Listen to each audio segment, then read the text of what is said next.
Sindh high court Sukkur bench कुत्ता मार मुहिम की निगरानी न करण ते ॿिनि MPAs खे मुअतल करण जो हुकुम ॾेई छॾियो आहे। उन हवाले सां वधीक अपडेट करे रहियो आहे मेरा टीवी जो रिपोर्टर عنايت भट्टी। जी عنايت, छा तफ़सील आहिनि?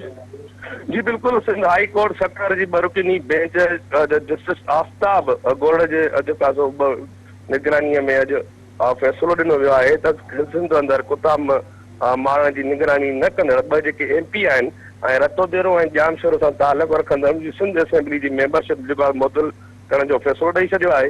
ऐं जॾहिं त छतर कुतनि पारां वाज़िब रहे त हिकिड़े मासूम ॿार खे रतो देरो में अॾारण खां पोइ उनजी अखि ज़ाया थी वई, जंहिंखां पोइ चीफ जस्टिस आफ्ताब गोड़ कावड़ जो इज़हार कंदे ऐं ॿिन्ही MPN जी जेका सो मेंबरशिप सिंध असेंबली मुअतल कई आहे।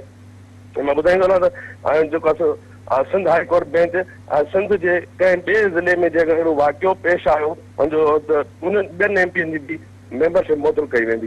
अहिड़ो फ़ैसिलो जेको आहे सो सिंध हाई कोर्ट बेंच लिखत में जारी कयो आहे। जी عنايت, तव्हांजी महिरबानी।